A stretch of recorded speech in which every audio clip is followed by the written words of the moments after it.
Assalamualaikum warahmatullahi wabarakatuh. Jumpa lagi ya dengan saya Ibu Anissa Farida Muti di mata kuliah pengantar farmasi dan kali ini kita akan belajar bersama di topik perkuliahan tentang sediaan farmasi. Oke, jadi tujuan pembelajaran dari topik hari ini adalah nantinya diharapkan mahasiswa mampu menyebutkan, menjelaskan jenis-jenis sediaan farmasi, jenis-jenis bentuk sediaan farmasi, serta dapat memberikan contoh dari jenis-jenis yang telah dijelaskan. Baik, langsung saja ya. Jadi sediaan farmasi itu didefinisikan sebetulnya adalah sebagai obat, bahan obat, obat tradisional, dan kosmetika. Jadi ada 4 hal ini. Nah, lalu apa masing-masing definisi dari yang lain? Jadi kita bisa lihat obat. Obat di sini adalah bisa didefinisikan sebagai bahan atau paduan bahan, termasuk juga produk biologi, ya, produk-produk yang dari misalkan vaksin gitu itu bisa ya dia disebut sebagai produk biologi yang digunakan untuk mempengaruhi atau menyelidiki sistem fisiologi atau keadaan patologi dalam rangka penetapan diagnosis, pencegahan, penyembuhan, pemulihan, peningkatan kesehatan, dan kontrasepsi untuk manusia. Nah, lalu bagaimana dengan obat tradisional? Ya, nah ini kemarin di perkuliahan sebelumnya tentang penggolongan obat menurut undang-undang juga sudah sempat dibahas ya. Jadi ada obat tradisional di situ adalah bahan atau ramuan bahan yang berupa bahan tumbuhan, bahan hewan, ya, bahan mineral, sediaan galenik atau sediaan sarian, atau juga campuran dari bahan tersebut yang secara turun-temurun itu telah digunakan untuk pengobatan. Dan tentu saja obat ini sudah dapat diterapkan sesuai dengan norma yang berlaku di masyarakat. Nah, lalu ternyata sediaan farmasi juga meliputi kosmetika. Nah, kosmetika itu apa? Kosmetika itu ternyata secara definisinya adalah dia bahan atau sediaan yang dimaksudkan untuk digunakan pada bagian luar tubuh manusia, ya contohnya pada epidermis kulit, pada rambut, kuku, bibir, ya, atau organ-organ reproduksi bagian luar. Bahkan juga bisa digunakan di gigi, di membran mukosa mulut, ya. Nah, itu dengan tujuan untuk membersihkan, untuk mewangikan, ya, untuk mengubah penampilan dan atau memperbaiki bau badan, melindungi atau memelihara tubuh pada kondisi baik. Nah, ini kalau yang tadi obat itu pada kondisi yang fisiologi atau patologi ya. Tapi di kosmetika di sini adalah pada kondisi yang baik. Lalu, apa bedanya dengan bentuk sediaan obat? Jadi kalau tadi itu adalah definisi dari sediaan farmasi, nah sekarang kita ke bentuk sediaan farmasinya atau bentuk sediaan obatnya. Nah, bentuk sediaan didefinisikan sebagai sediaan farmasi dalam bentuk tertentu sesuai dengan kebutuhan yang mengandung satu zat aktif atau lebih dalam pembawa yang digunakan sebagai obat dalam ataupun luar. Nah, bentuk sediaan itu dikelompokkan ya berdasarkan wujudnya. Jadi dia dikelompokkan menjadi 4 bentuk sediaan padat, bentuk sediaan semi padat, bentuk sediaan cair, dan bentuk sediaan gas. Jadi 4 hal inilah yang akan kita bahas di topik perkuliahan hari ini.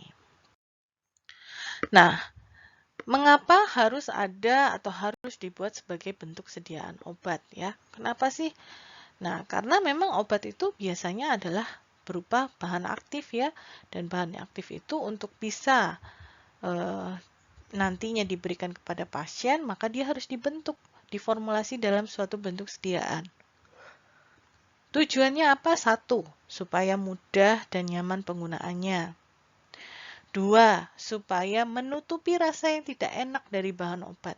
Nah, ya, ada kalanya itu bahan obat atau bahan aktif itu rasanya sangat pahit sekali. Nah, sehingga dengan diformulasi dia menjadi bentuk sediaan, nah dia menjadi bisa lebih acceptable.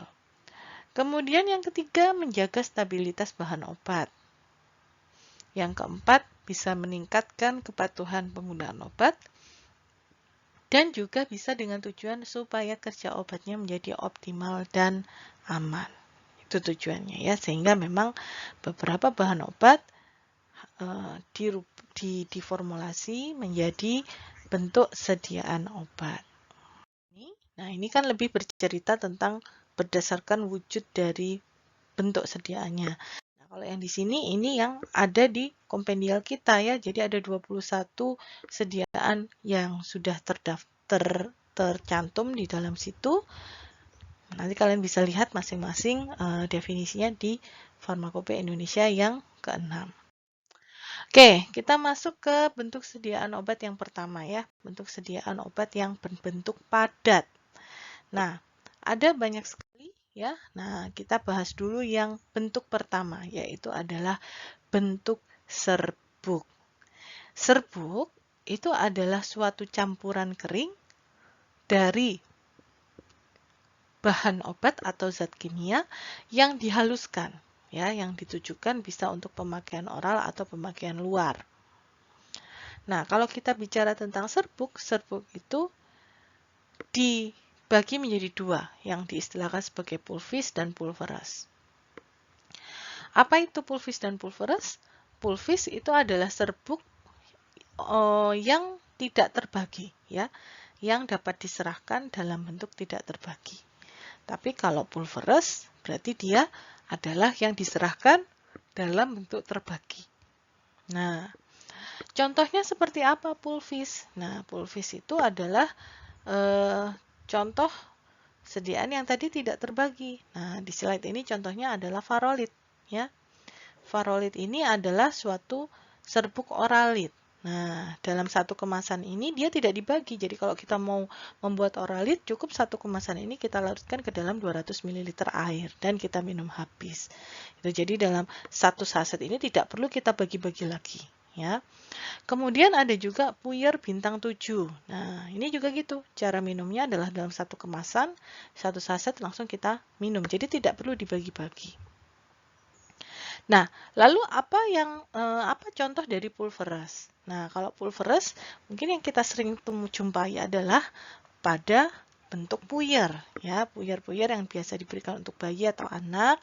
Nah, itu adalah contoh dari pulveras karena dia diresepkan oleh dokter mengandung beberapa bahan obat, kemudian dicampur, dihaluskan, dan setelah itu dibagi-bagi, ya, lalu dibungkus satu persatu. Nah, itu disebut sebagai pulveras atau serbuk yang dalam bentuk terbagi. Nah, serbuk itu juga tadi dikatakan selain ada untuk pemberian secara oral, juga ada yang diberikan untuk pemakaian luar ya. Nah, contohnya di sini adalah serbuk tabur. Serbuk tabur didefinisikan ya sebagai serbuk ringan untuk penggunaan topikal, dapat dikemas dalam wadah yang bagian atasnya berlubang halus untuk memudahkan penggunaan pada kulit. Nah, nama lain dari serbuk tabur adalah pulvis aspersorius ya. Nah, ini yang juga mungkin di Farmakope Indonesia itu juga mungkin sudah ada definisi ini. Nah, ini kita bisa lihat contohnya ya, bedak herosin, bedak salisil ini adalah contoh pulvis aspersorius atau serbuk tabur. Oke, nah apa kelebihan dan kekurangannya ya? Kelebihannya satu, jelas serbuk itu punya permukaan yang luas karena kan ukurannya kecil-kecil ya. Jadi luas permukaannya besar sehingga dia mudah terdispersi, mudah larut daripada bentuk sediaan yang padat. Dua, nah dia sebagai salah satu alternatif juga bagi anak-anak yang anak-anak atau pasien dewasa yang memiliki kesulitan menelan kapsul atau tablet. Nah, makanya dia diberikan dalam bentuk puyer ya. Serta yang ketiga, dia tentunya lebih stabil daripada bentuk sediaan cair. Ya, apalagi kalau memang bahan aktifnya sudah padat, nah tentunya memang dia lebih stabil kalau dibentuk dalam bentuk sediaan yang padat juga, bukan untuk sediaan cair. Kalau memang harus cair, maka tentu dibutuhkan pengawet di situ ya. Oke, nah bagaimana kekurangannya? Nah, sulit menutupi rasa yang tidak enak. Nah, kalau bahan padatnya itu pahit sekali, ya, atau helat sekali, nah, itu agak susah menutupinya, ya. Nah, serta yang kedua, biasanya kalau bahan obat itu adalah bersifat higroskopis, nah, itu akan mempengaruhi stabilitas dari serbuknya itu sendiri. Jadi kalau dia higroskopis, dia sangat suka menarik air ya, jadi mudah lembab. Kalau mudah lembab, nah serbuknya menjadi basah, serbuknya menjadi mudah terurai, serbuknya juga mudah menjadi tidak stabil ya, dan mudah juga ditumbuhi oleh mikroorganisme. Itu adalah beberapa kelebihan dan kekurangan serbuk.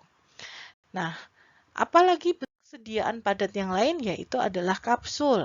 Nah, kapsul itu apa sih sebetulnya? Kapsul itu sebetulnya didefinisikan sebagai sediaan padat yang terdiri dari obat dalam cangkang, di mana cangkang dari kapsul ini bisa bersifat keras atau bisa bersifat lunak, ya.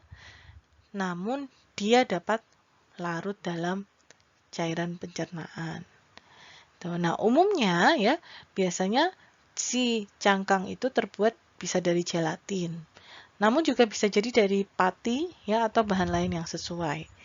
Nah, kemudian uh, ukuran kapsul itu juga bervariasi ya dari yang paling besar dan paling kecil, dan penomorannya itu sedikit unik di sini. Jadi nomor yang paling kecil itu justru adalah nomor 5 ya.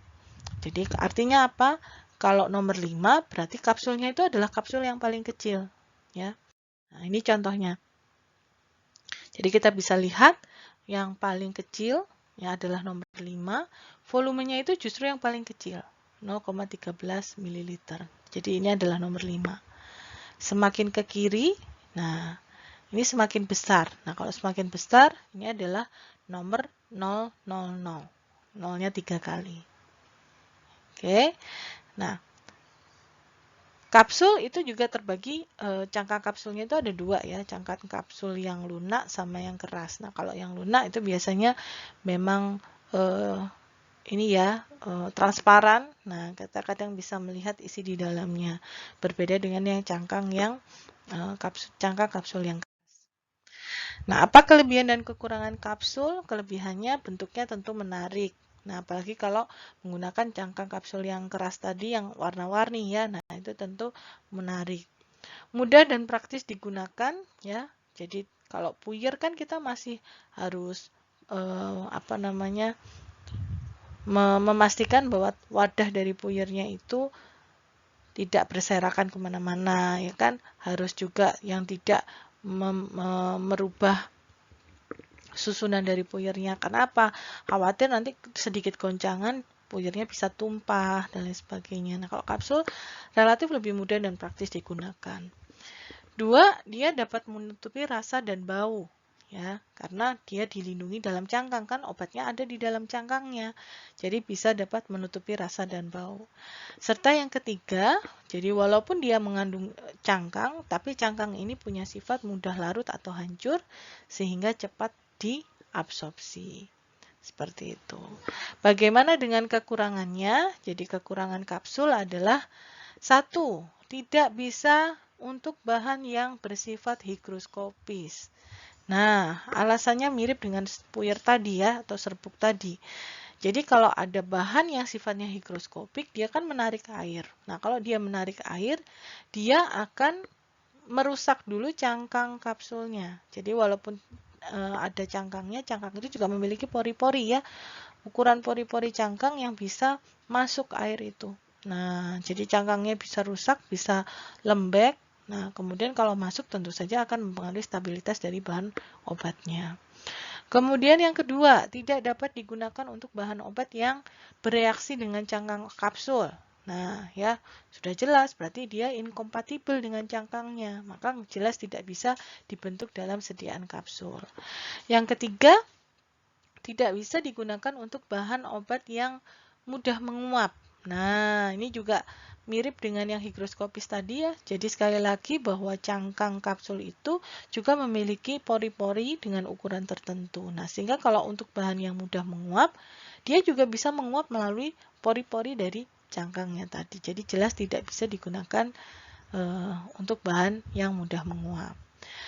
Yang keempat, ya, kapsul itu tidak bisa dipakai untuk anak-anak, ya, yang maksudnya yang apalagi terutama masih di bawah 3 tahun ya, yang masih sulit menelan. Nah itu tidak bisa digunakan. Dan kekurangan yang terakhir adalah tidak bisa dibagi, ya, berbeda dengan misalkan tablet. Nah, tablet kan ada tuh bisa dibagi-bagi ya, dan ada alat khususnya yang bisa memotong tablet. Nah, kalau kapsul tidak. Artinya apa? Dalam satu kapsul itu memang sudah disetting untuk 1 kali minum, untuk 1 kali pemberian ya, dengan dosis tertentu. Oke, bentuk sediaan yang ketiga pada sediaan padat adalah tablet. Nah, ini mungkin yang paling populer dibandingkan yang lain. Tablet adalah sediaan padat yang mengandung bahan obat dengan atau tanpa bahan pengisi. Nah, lalu tablet yang berbentuk kapsul itu disebut kaplet. Jadi bentuknya saja yang mirip kapsul, tapi dia tidak punya cangkang. Nah, itu disebut kaplet. Tablet bisa digunakan untuk pengobatan lokal, ya, dan juga untuk tujuan sistemik. Jadi kalau lokal berarti hanya untuk di daerah di mana dia diberikan, ya, sedangkan sistemik itu bisa menimbulkan efek ke seluruh tubuh. Apa kelebihan dan kekurangan tablet? Nah, kelebihannya satu, bentuknya menarik. Ya, kalau cangkang kapsul, kalau kita bicara kapsul tadi, cangkangnya warna-warni. Kalau tablet berarti bentuknya. Nah, bentuknya itu macam-macam. Ada yang bulat, lonjong, segitiga, ya, persegi panjang, agak elips, dan lain sebagainya. Bentuknya menarik. Praktis dan mudah dibawa kemana-mana. Ya, mirip seperti kapsul, ya, praktis. Yang kedua, bau dan rasa yang tidak enak dapat ditutupi dengan penyalutan. Ya, jadi kalau yang kapsul tadi memang juga bisa dapat ditutupi karena ada cangkang kapsulnya. Nah, kalau tablet berarti dia ditutupinya dengan penyalutan. Makanya nanti ada beberapa istilah tablet salut ya. Ada tablet salut gula, ada tablet salut selaput. Nah, seperti itu. Dengan tujuan-tujuan tertentu. Yang ketiga, dapat dibuat dengan berbagai profil pelepasan. Nah, jadi kalau kita pelajari ya, profil pelepasan obat dalam fase farmasetik, nah itu tentu bisa diformulasi ya, bisa diformulasi dengan profil-profil pelepasan yang berbeda-beda. Ada yang profil pelepasan yang cepat, ya, jadi yang segera, immediate release. Ada juga yang terkontrol, ya, control release, atau mungkin yang sengaja dibuat dalam suatu sistem yang tertunda atau sustained release, ya. Jadi memang ada bisa berbagai profil pelepasan dibuat di situ, tergantung dari sistem formulasi dari tabletnya. Yang keempat, ya, stabilitas obat lebih baik dengan dibanding sediaan cair, jelas ya, karena tidak ada cairan di situ, jadi lebih stabil, serta memiliki ketepatan dosis tiap tabletnya. Ya, jadi sama seperti kapsul tadi, satu tablet itu ya ketahuan bahwa satu tablet itu mengandung sekian miligram bahan obat gitu. Jadi dosisnya lebih tepat dibandingkan dengan sirup. Sirup mungkin tergantung juga terhadap dari sendok takar yang dipakai ya, dan tergantung juga dari ketelitian dan kemampuan pasien dalam menakar obatnya. Nah, ya, itu juga akan mempengaruhi ketepatan. Tapi kalau tablet tidak. Satu tablet sekian miligram bahan obat, ya pasti seperti itu. Kekurangannya apa? Nah, kekurangannya onsetnya lebih lama dibandingkan serbuk dan kapsul. Ingat ya, di mata kuliah sebelumnya bahwa onset itu adalah mula kerja obat. Ya, jadi tablet itu memiliki mula kerja obat yang lebih lama dibandingkan serbuk dan kapsul. Kenapa? Nah, karena supaya dia bisa mulai bekerja, maka bahan obat yang ada di dalam tablet ini harus terlarut dulu. Nah, untuk melarutkan tablet itu tentu saja butuh beberapa fase ya. Jadi kalau sudah masuk ke dalam secara oral ke dalam saluran pencernaan, tablet itu akan mulai melarut ya. Nah, mulai melarut sedikit-sedikit, granul-granulnya mulai terpecah sedikit-sedikit dan akhirnya seluruhnya bisa terlarut. Nah, proses itu membutuhkan waktu ya.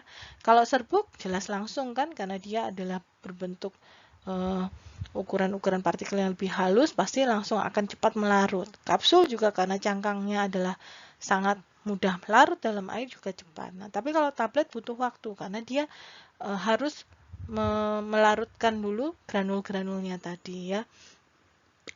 Nah, yang kedua tidak bisa digunakan untuk anak-anak, utamanya juga untuk anak-anak di bawah 3 tahun ya. Jadi memang harus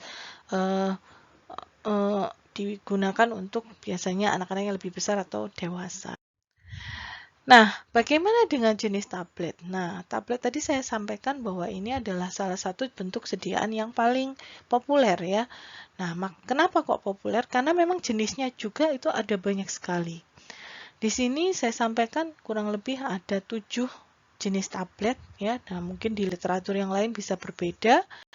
Jadi ada tablet kunyah, tablet salut, tablet lepas lambat, tablet hisap, tablet sublingual atau bukal, tablet effervescent, hingga sampai dengan tablet vaginal.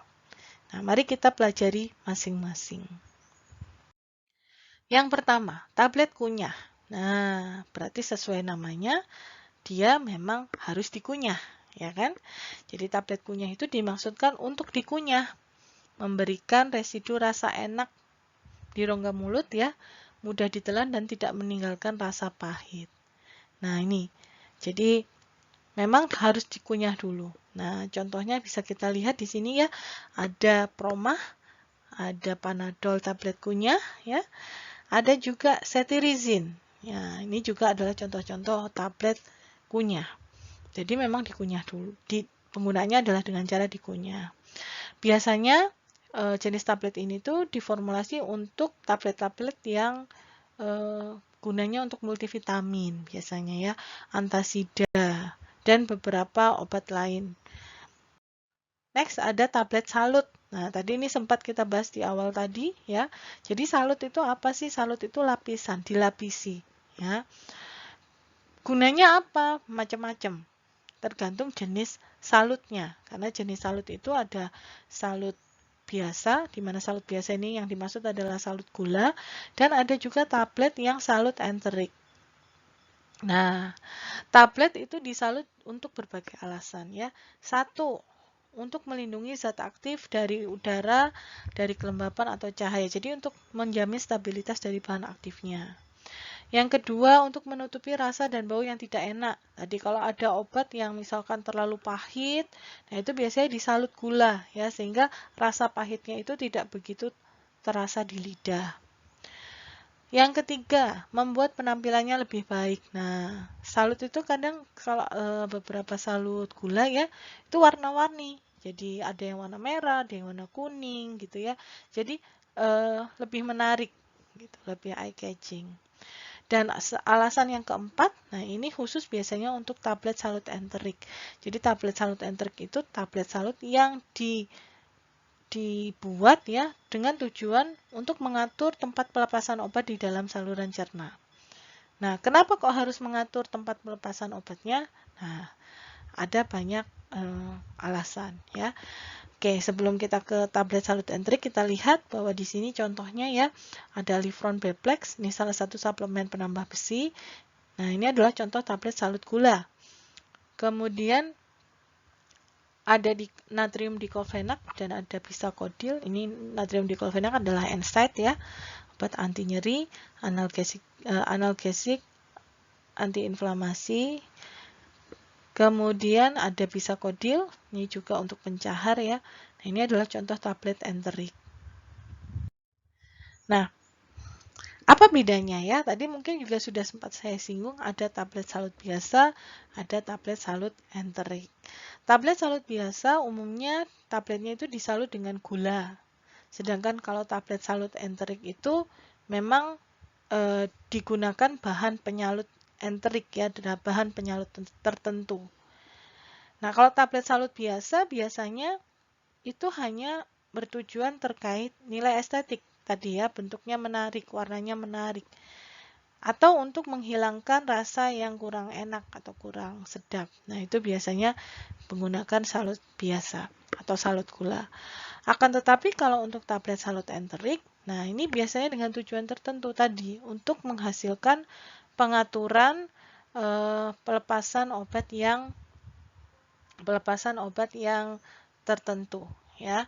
Nah, di sini kita bisa lihat ya, kenapa kok harus diatur pelepasannya gitu ya. Karena obat-obat tersebut satu dapat rusak atau inaktif karena cairan lambung. Jadi, karena dia dapat rusak atau inaktif karena cairan lambung, maka dia dengan salut enterik ini dia tidak dilepaskan di lambung, tapi dia dilepaskan setelah lambung. Jadi dilepaskan di usus halus gitu. Lalu yang kedua, alasan yang lain adalah karena tablet itu mengiritasi mukosa lambung. Nah, karena mengiritasi mukosa lambung, maka tentunya dia juga tidak dilepaskan di lambung. Jadi ditunda dulu ya, ditunda dulu menggunakan si salut enterik tadi. Begitu dia sudah sampai ke usus, maka barulah dia dilepaskan. Jadi obatnya tetap efektif ya, dan mukosa lambungnya juga tetap sehat. Seperti itu tentang perbedaan antara salut biasa dengan salut enterik. Nah, bentuk sediaan jenis tablet yang lain adalah tablet lepas lambat. Jadi sesuai namanya, dia dilepaskan secara lambat. Ya, jadi tablet lepas lambat itu dibuat sehingga zat aktif itu akan tersedia selama jangka waktu tertentu setelah obat diberikan. Nah, kenapa kok bisa dia tersedia dalam jangka waktu tertentu setelah obat diberikan? Karena dia dilepaskan secara lambat, dia dilepaskan sedikit demi sedikit, ya, sehingga kadar obat di dalam tubuhnya persatuan waktu itu akan stagnan ya, akan konstan gitu. Nah, banyak sekali obat jenis ini ya, tablet lepas lambat dan dengan istilah yang berbeda-beda. Ada yang mengistilahkan sebagai control release, delayed release, sustained release, ya, prolonged release, extended release, dan lain sebagainya. Nah, kita bisa dengan mudah juga menemukan itu di kemasan. Jadi kalau kita lihat contohnya adalah Glumin XR. Ada tulisan XR. Nah, XR itu berarti adalah suatu sistem yang lepas lambat, extended release ya, kapsul di situ tertulisnya tablet lepas lambat gitu, karena memang dibuat dengan pelepasan yang tertentu. Kemudian ada adalat oros. Nah, ini menggunakan oros ya, menggunakan sistem oros di situ. Jadi itu juga termasuk lepas lambat. Lalu ada contoh lagi di sini ada vitamin C Ultra. Nah, ini SR ya. STR itu adalah sustained release. Gitu. Dan banyak lagi contoh yang lain yang memang khas untuk tablet lepas lambat. Jenis tablet yang lain adalah tablet hisap atau lozenges ya. Nah, tablet hisap ini adalah sediaan tablet ya yang mengandung satu atau lebih bahan obat, umumnya dengan bahan dasar yang beraroma dan manis ya. Jadi dia harum, manis. Nah, dan karena dia adalah tablet hisap, maka dia memang diformulasi untuk dapat membuat tablet melarut atau hancur perlahan dalam mulut. Nah, tablet hisap ini biasanya ditujukan untuk mengobati iritasi lokal, terutama di daerah mulut dan tenggorokan. Ya, namun ada kalanya juga ada juga yang sistemik. Nah, kita lihat contohnya ya. Nah, di sini ada Woods Peppermint Lozenges ya. Kemudian ada Imbus. Nah, kemudian di sini ada dua agak-agak mirip namanya, ada yang namanya Efgitrosis dan ada yang namanya Espetrosis ya. Nah, ini berbeda ya, kalau Efgitrosis ini adalah antibiotik. Nah, sehingga si efeknya sistemik. Tapi kalau yang espetrosis dia antiseptik ya. Ini efeknya lebih lokal. Itu. Empat-empatnya itu adalah suatu contoh tablet hisap. Jenis tablet yang kelima adalah tablet sublingual atau bukal ya. Nah, ini dibedakan berdasarkan cara penggunaannya. Kalau tablet bukal berarti penggunaannya itu dia diletakkan di antara pipi dan gusi di daerah bukal. Kemudian kalau tablet sublingual berarti dia diletakkan di bawah lidah. Nah, ya. Nah, ini biasanya berguna untuk obat-obat yang dirusak oleh cairan lambung dan sedikit sekali diabsorpsi oleh saluran pencernaan. Yang paling sering apa? Yang paling sering adalah golongan nitrat ya, ISBN, isosorbit dinitrat. Nah, ini biasanya untuk terapi angina pectoris ya, untuk pasien-pasien angina pectoris.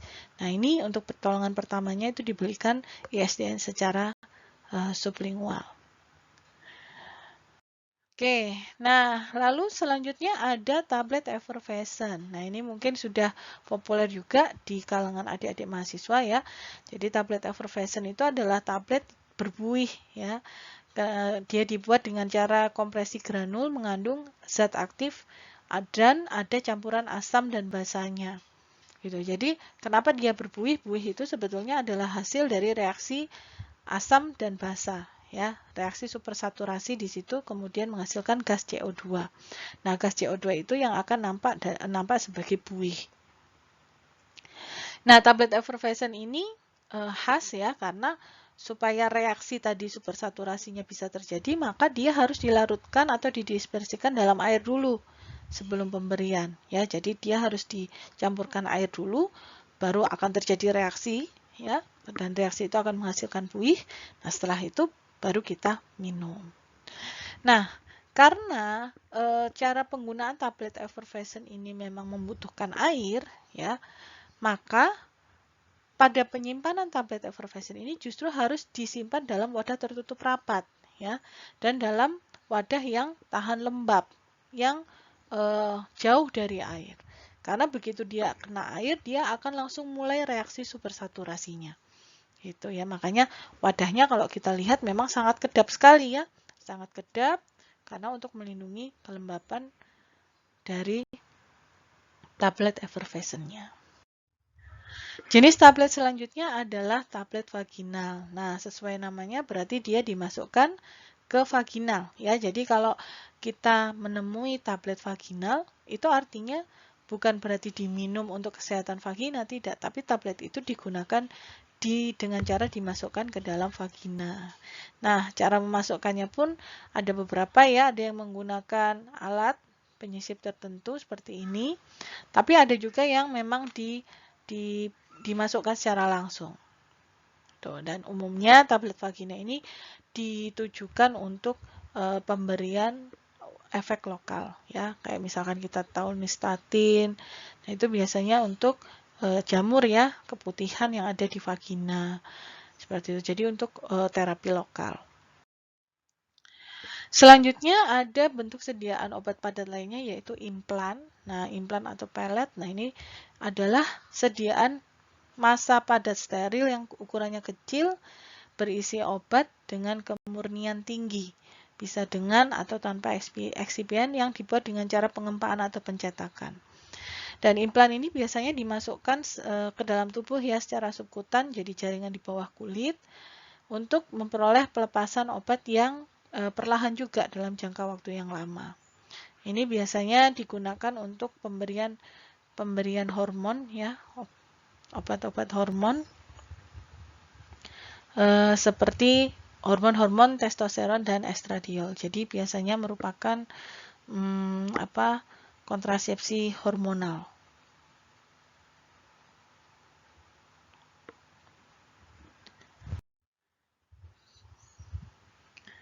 Oke, lanjut di sini bentuk sediaan obat padat lainnya adalah pada suppositoria ya, pada suppositoria.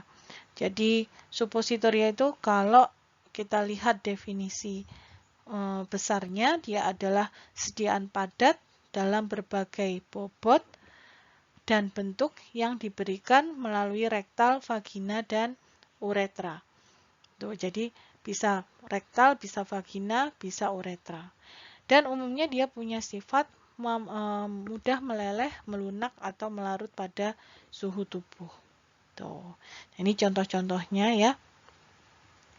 Jadi banyak sekali contoh-contoh dari suppositoria tergantung kapan dia diberikan, mau lewat vagina kah, rektal, atau uretra.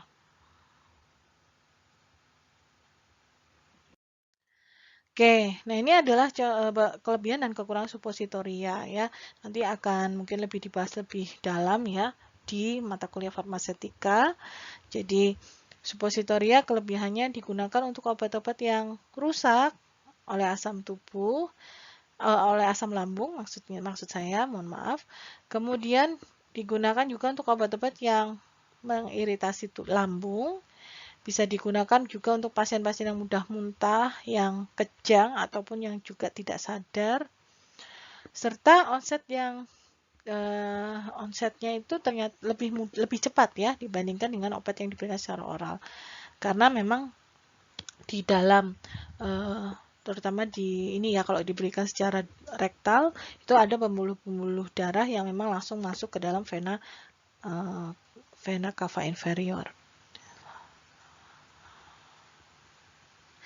Nah, bagaimana dengan apa namanya kekurangannya? Nah, kekurangannya tentunya rasanya jadi tidak nyaman ya.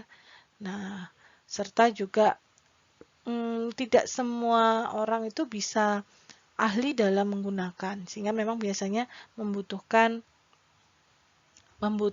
apa namanya pihak kedua, jadi membutuhkan orang lain dalam proses penggunaan. Yang kedua adalah penggunaannya itu dalam waktu lama juga bisa menyebabkan iritasi mukosa, baik rektal, vaginal, atau uretra, ya karena sering dimasuki suppositoria, nah itu tentu saja bisa menyebabkan iritasi. Yang ketiga, membutuhkan penyimpanan secara khusus, ya karena tadi ya sifatnya mudah melarut atau melunak pada suhu tubuh, maka memang penyimpanannya itu tidak bisa di suhu kamar biasa, melainkan di suhu-suhu yang dingin ya, antara 2 sampai 8 derajat Celcius.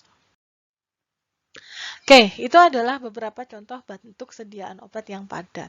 Nah, sekarang kita ke bentuk sediaan obat yang setengah padat.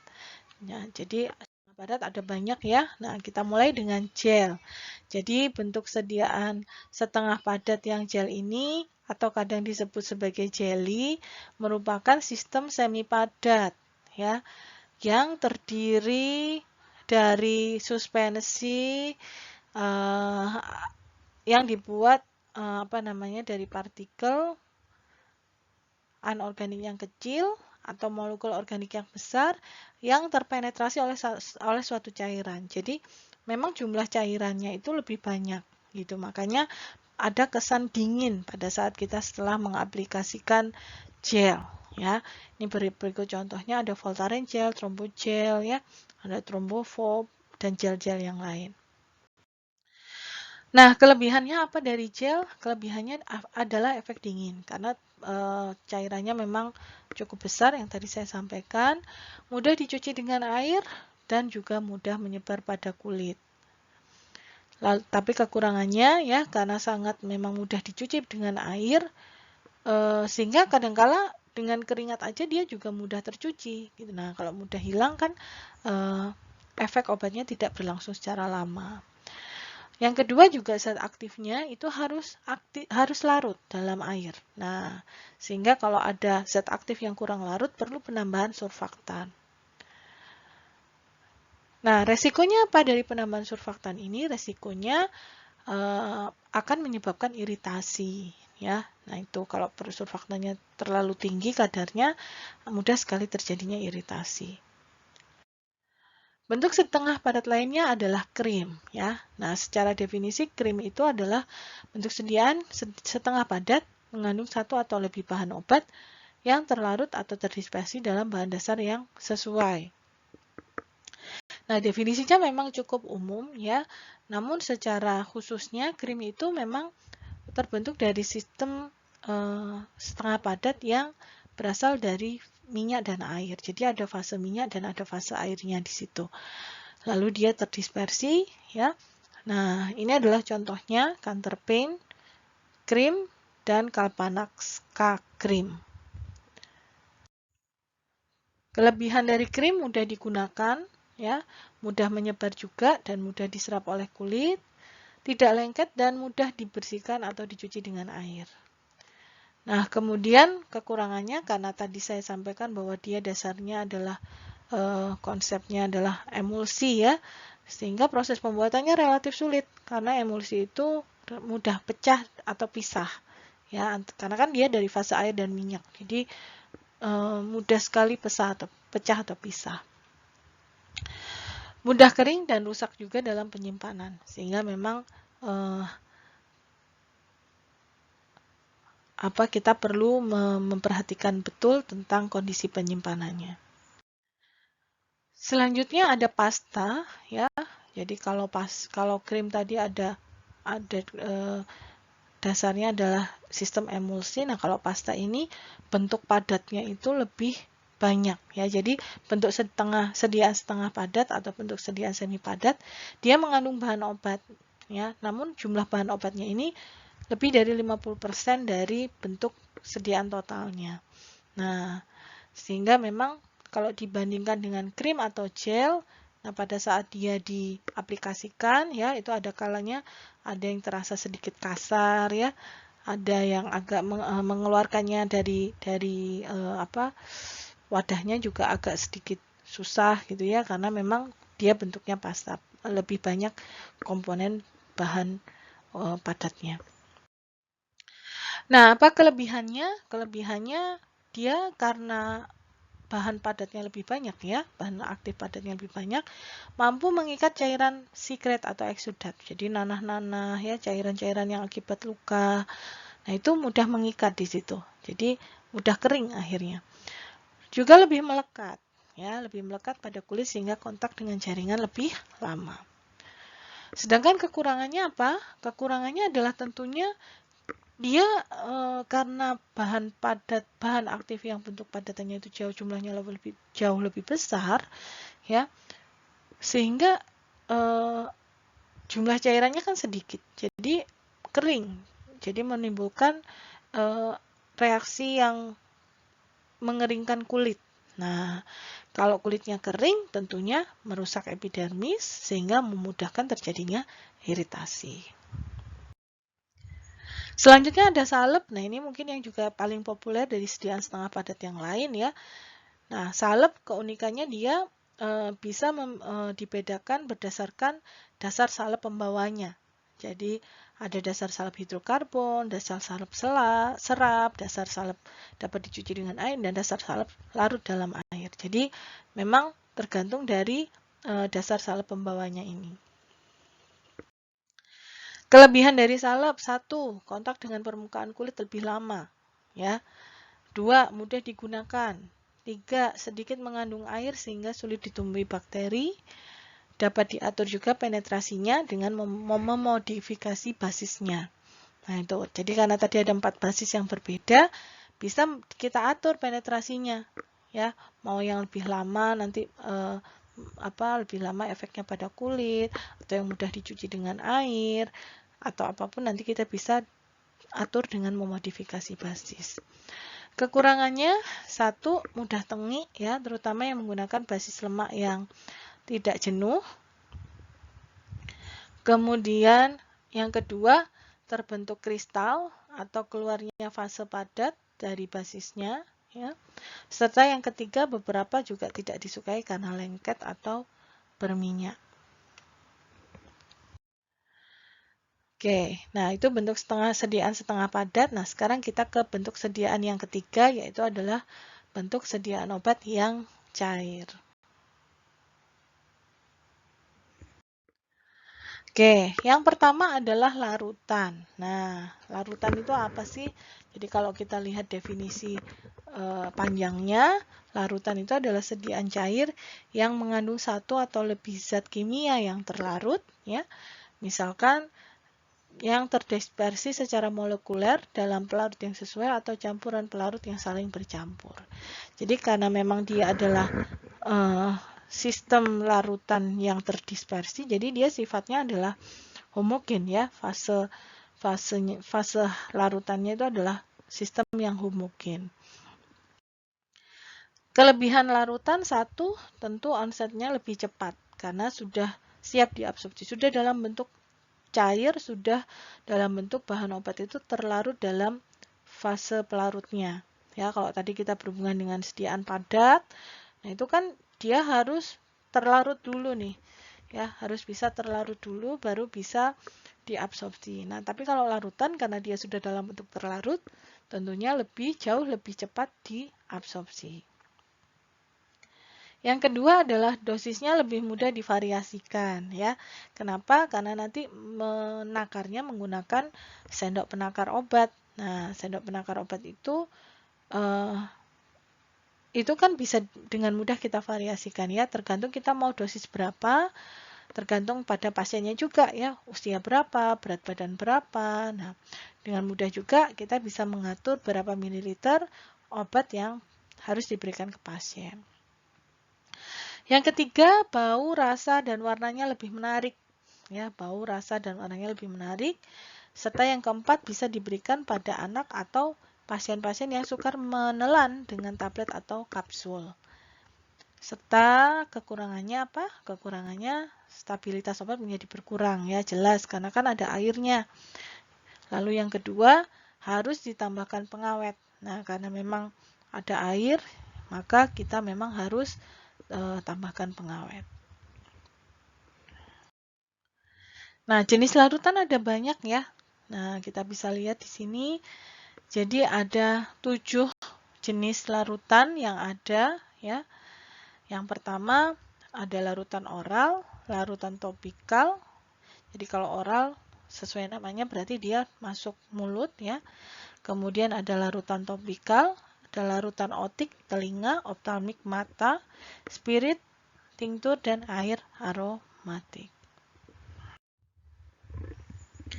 Oke, kita bahas yang pertama, larutan oral. Jadi sesuai namanya, dia didefinisikan sebagai sediaan cair yang dibuat untuk pemberian oral. Nah, sehingga kalau untuk pemberian oral, kadangkala atau umumnya ya, memang bisa ditambahkan atau tidak ditambahkan bahan pengaroma, pemanis, pewarna, atau campuran kosolven air. Yang kedua adalah larutan topikal. Nah, ini biasanya mengandung air, tetapi seringkali mengandung pelarut lain, contohnya etanol atau poliol, dan untuk penggunaan topikal pada kulit ya.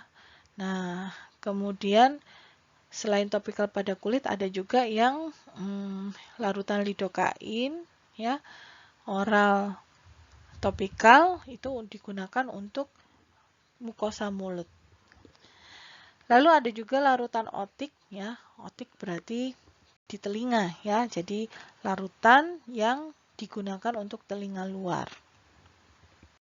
Ada larutan optalmik, berarti dia adalah yang digunakan untuk mata ya, sehingga kalau untuk mata dia larutannya harus steril, harus bebas partikel asing juga, sehingga sesuai digunakan pada mata. Lalu ada sediaan spirit ya, spirit atau spiritus. Nah, kalau spirit itu adalah larutan yang mengandung etanol dari zat yang mudah menguap. Nah, umumnya merupakan larutan tunggal atau campuran bahan. Nah, mirip halnya dengan tinktur, jadi dia juga mengandung etanol, tapi sumbernya yang berbeda. Kalau spirit tadi adalah dari zat yang mudah menguap, tapi kalau tinktur itu adalah dari bahan tumbuhan ya, atau senyawa kimia. Tuh. Lalu yang terakhir adalah air aromatik, maka kecuali dinyatakan lain, air aromatik adalah larutan jernih dan jenuh dalam air dari minyak yang mudah menguap atau senyawa aromatik atau bahan mudah menguap lainnya. Jadi memang dia mengandung senyawa aromatik. Nah, ini adalah contoh-contohnya ya. Ini adalah larutan oral. Nah, ini kalau di telinga berarti larutan otik ya. Kemudian ini adalah larutan topikal. Minoxidil ini adalah untuk kebotakan ya. Kemudian ini adalah untuk mata, larutan optalmik. Lalu ada spirit ya, dan ada air aromatik. Selanjutnya adalah tentang emulsi ya. Nah, kalau larutan tadi sistemnya itu satu fase homogen. Nah, kalau emulsi dia adalah sistem yang dua fase, jadi sistem fase heterogen, di mana terdiri dari minyak dan air, dan salah satu cairannya itu terdispersi dalam cairan yang lain dalam bentuk tetesan kecil atau yang disebut misel. Nah, ada dua jenis emulsi, ya. Kenapa? Karena tergantung dari fase apa yang di dalam dan fase apa yang di luar dari sistem dispersinya tadi. Ya, karena ada minyak dan air, maka jika minyak merupakan fase yang terdispersi dan air yang merupakan fase pembawanya, maka disebut emulsi minyak dalam air atau MA. Dan sebaliknya, kalau fase airnya adalah fase yang terdispersi dan minyaknya adalah fase pembawa, maka ini disebut sebagai emulsi air dari dalam minyak atau AM, emulsi AM. Ya, contohnya sudah cukup banyak ya. Nah, ini saya contohkan ada emulsi minyak ikan ya sebagai multivitamin. Nah, ini adalah contoh emulsi. Kelebihannya apa kalau emulsi? Nah, karena ada minyak dan air dan kita ketahui bersama bahwa minyak-minyak ikan terutama ya itu mempunyai rasa dan bau yang kurang sedap, maka emulsi ini adalah bentuk sediaan yang paling cocok karena bisa menutupi rasa dan bau yang tidak enak dari minyak. Kemudian yang kedua, bisa untuk anak-anak atau pasien yang sulit menelan kapsul atau tablet. Lalu bagaimana dengan kekurangannya? Nah, kalau kekurangannya, emulsi sekali lagi karena dia adalah dari dua fase yang heterogen, minyak dan air, maka stabilitas sediaannya itu rendah. Ya, bisa memicu terjadinya creaming dan cracking. Nah, lalu kekurangan yang kedua adalah ketepatan dosisnya lebih rendah dibandingkan larutan. Kenapa? Yaitu tadi dia menjadi fase-fase yang terdispersi dalam misal-misalnya. Nah, sehingga memang sebelum penggunaan kita wajib untuk mengkocok dahulu. Ya, dan dalam label-label kemasan untuk kesediaan emulsi itu pasti ada tulisan kocok dahulu sebelum menggunakan. Nah, pengocokan itu adalah salah satu cara ya untuk apa? Untuk memastikan bahwa dosis yang nanti masuk ke dalam pasien itu lebih tepat. Ya, karena begitu dikocok, fase air dan minyak itu akan terdispersi ya, membentuk misel-misel lagi dan siap untuk diberikan kepada pasien. Selanjutnya adalah ada suspensi. Nah, suspensi apa? Nah, suspensi ini mirip dengan emulsi, juga sistem dua fase, sistem yang heterogen. Nah, bedanya apa? Kalau emulsi tadi ada minyak dan air, kalau suspensi ini mengandung bahan padat yang tidak larut, ya, bahan padat yang tidak larut yang cukup besar dalam fase cairnya. Nah, karena ada bahan atau partikel padat yang tidak larut, maka juga sebenarnya sama, kurang lebih mirip dengan emulsi. Dalam penggunaannya nanti juga harus dikocok dahulu sebelum digunakan. Nah, ini adalah beberapa contoh suspensi ya. Ada suspensi oral, suspensi topikal, suspensi tetes telinga, dan suspensi untuk optalmik. Kelebihannya apa? Ya, satu, ini mirip juga dengan larutan dan emulsi ya. Bisa digunakan untuk anak-anak atau pasien yang punya kesulitan menelan tablet atau kapsul. Dua, ya, onsetnya lebih cepat dibandingkan sediaan tablet atau kapsul. Jelas karena dia bentuk cair. Tiga, bisa menutupi rasa dan bau juga yang tidak enak. Ya. Nah, lalu apa kekurangannya? Kekurangannya juga mirip dengan yang emulsi tadi. Ya. Satu, stabilitas sediaannya rendah karena mudah terjadi cracking. Ya. Kemudian ketepatan dosisnya juga lebih rendah. Maka dari itu salah satu tipsnya tadi, sebelum digunakan harus dikocok-kocok dahulu ya, sehingga bahan yang atau partikel ya tadi yang tidak larut itu bisa terdispersi dalam fase cairnya. Bentuk sediaan obat cair lainnya adalah injeksi. Ya, jadi sesuai namanya, injeksi itu adalah sediaan yang ditujukan untuk pemberian parenteral, dapat dikonstitusi atau diencerkan dahulu menjadi sediaan sebelum digunakan. Nah, apa itu sediaan parenteral? Berarti sediaan yang memang ditujukan untuk penyuntikan melewati kulit. ya, di mana zat aktif diberikan mengalir langsung ke dalam pembuluh darah, organ atau jaringan. Jadi memang harus menembus kulit, makanya dia disebut parenteral. Nah, injeksi itu kalau kita lihat di Farmakope Indonesia 6, ya, itu dikelompokkan menjadi injeksi yang volume besar dan injeksi yang volume kecil. Nah, apa bedanya? Ya, kalau volume besar berarti injeksi ini dikemas dalam wadah yang bertanda volume lebih dari 100 ml. Jadi contohnya kayak infus, ya, cairan infus. Nah, itu adalah contoh sediaan injeksi volume besar. Nah, tapi kalau yang wadahnya itu volumenya 100 ml atau kurang, itu adalah injeksi volume kecil. Nah, ini kita bisa lihat ya. Nah, ini adalah 500 ml, berarti termasuk yang volume injeksi volume besar, ya. Ini juga injeksi volume besar. Nah, kalau yang ini karena hanya 10 ml dan 2 ml, ya ini contohnya ampul yang bawa vial. Nah, ini adalah injeksi volume kecil. Bentuk sediaan obat cair lainnya adalah irigasi, ya. Nah, kapan dia disebut sebagai irigasi? Kalau dia adalah suatu larutan steril yang gunanya adalah mencuci atau membersihkan luka terbuka atau rongga-rongga tubuh.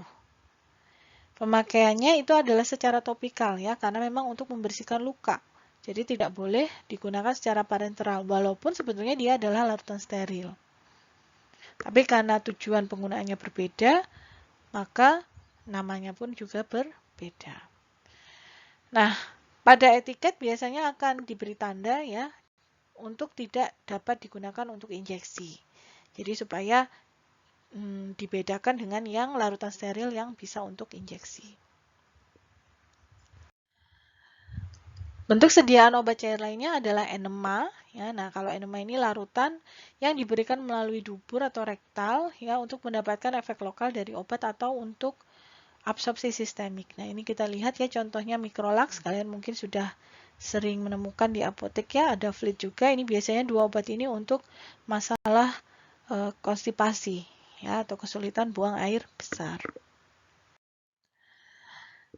Baik, yang terakhir adalah bentuk sediaan obat yang gas, ya, jadi berupa gas. Nah, ada yang disebut sebagai aerosol, ya. Aerosol itu adalah sediaan yang dikemas di bawah tekanan yang mengandung zat aktif terapeutik yang dilepaskan pada saat sistem katup yang sesuai itu ditekan. Nah, jadi dia memang ada proses penekanan dulu, baru akhirnya zat aktif dalam sediaan itu terlepas. Akhirnya begitu dilepas, kita bisa pakai, ya.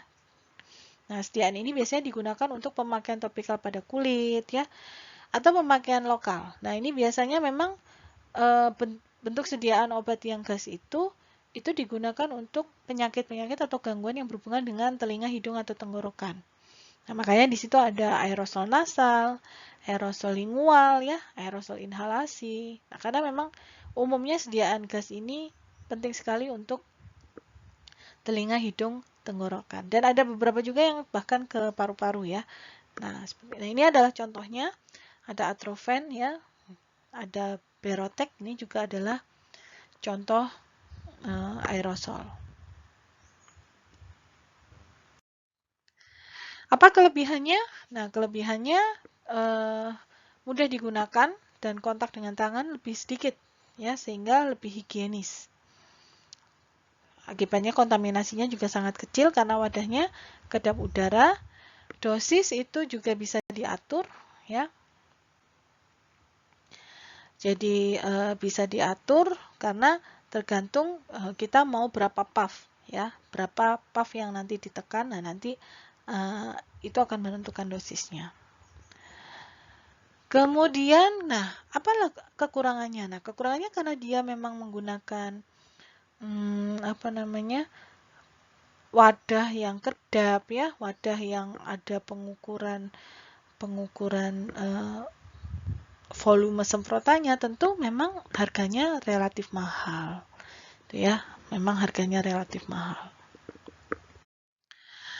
Bentuk sediaan obat gas lainnya adalah inhalasi. Nah, kalau inhalasi, dia adalah sediaan obat, bisa larutan atau suspensi, yang terdiri dari satu atau lebih bahan obat yang diberikan melalui saluran nafas hidung untuk memperoleh efek lokal.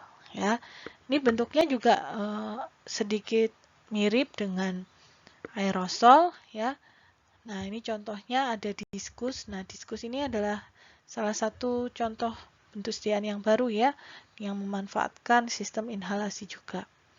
Kemudian ini ada Symbicort, ada Ventolin yang terkenal ya. Oke. Dan beberapa jenis obat lainnya. Ini adalah referensi yang saya gunakan untuk topik bentuk sediaan farmasi kali ini ya. Bagi adik-adik mahasiswa yang ingin mempelajari lebih lanjut, mempelajari lebih dalam ya tentang bentuk-bentuk sediaan farmasi, bisa langsung merujuk ke referensi ini. Baik, itu adalah video pembelajaran ya untuk topik topik bentuk sediaan farmasi, bentuk sediaan obat. Semoga ilmunya bermanfaat ya. Mohon maaf atas keterbatasan saya. Kita bisa lanjutkan dengan diskusi pada sesi sinkron nantinya. Terima kasih. Saya akhiri. Wassalamualaikum warahmatullahi wabarakatuh.